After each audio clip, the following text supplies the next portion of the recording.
Back in the 1970s, I had a friend who was even older then than I am now. So much older that sadly she has since passed away. I will call her Mary, and I will tell you one story about her, which happened on an afternoon when I stopped by her apartment to have a cup of tea. Mary had just heard from her then recently married daughter who lived out of state, and the daughter had called to give her mom the stupendous news that Mary was going to be a grandmother for the first time. A quick cup of afternoon tea quickly became a joyous celebration.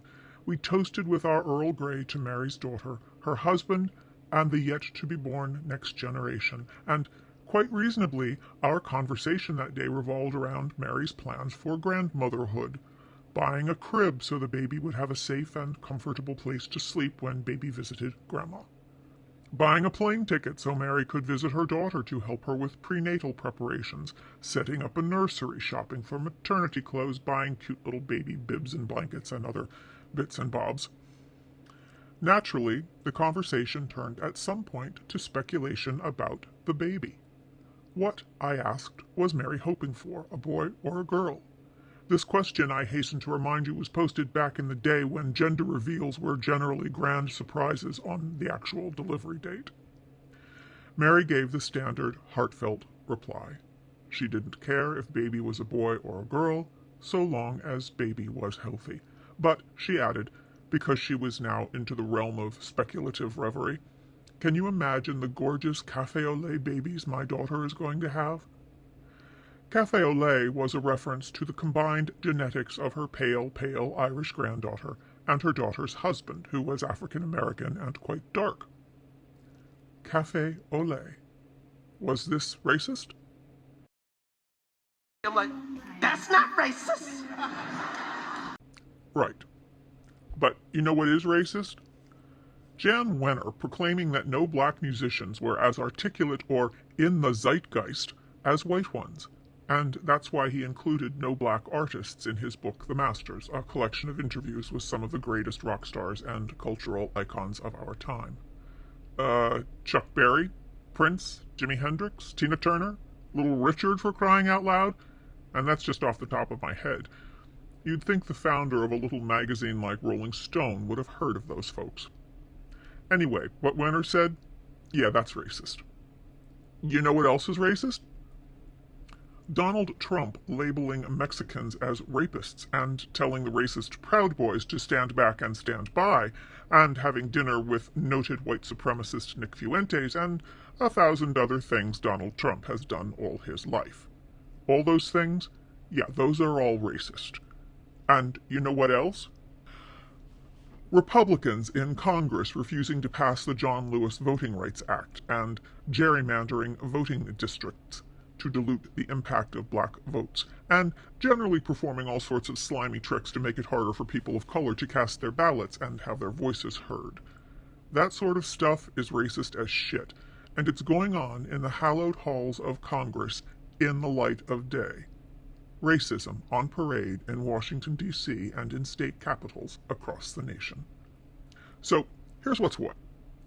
While race is a social construct, that is, something that doesn't exist in objective reality but only because humans agree that it exists, they divide the human race by ethnicity into various categories, racism is tragically real.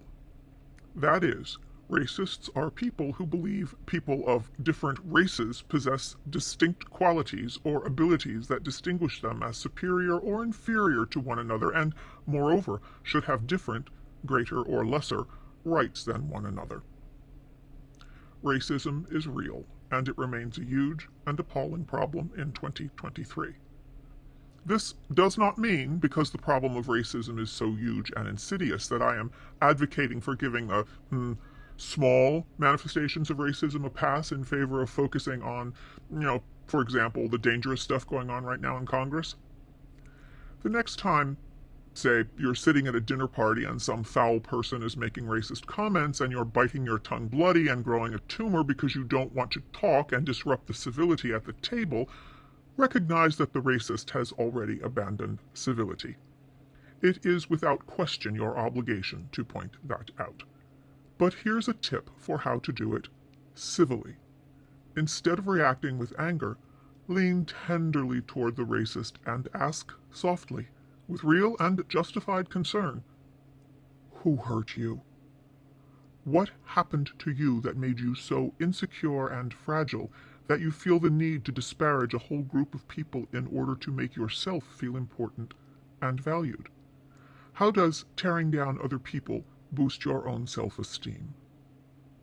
This puts racism in its proper category, which is, it is a disease of the frail and the unstable. The casual use of racist language at, say, the dinner table is not a molehill. It is a mountain, and it deserves to be blasted. Harry and Meghan do not, however, have even a molehill.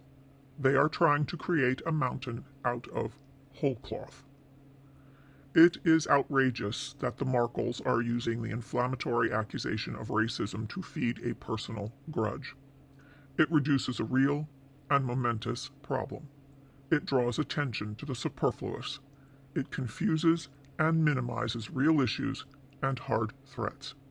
It is dishonest and cynical, and it makes Meghan and Harry look ever more ridiculous. If you like what we're doing here at The Authentig, give this video a like, subscribe to the channel, and leave us a comment, which makes the algorithm very happy. Thank you for watching.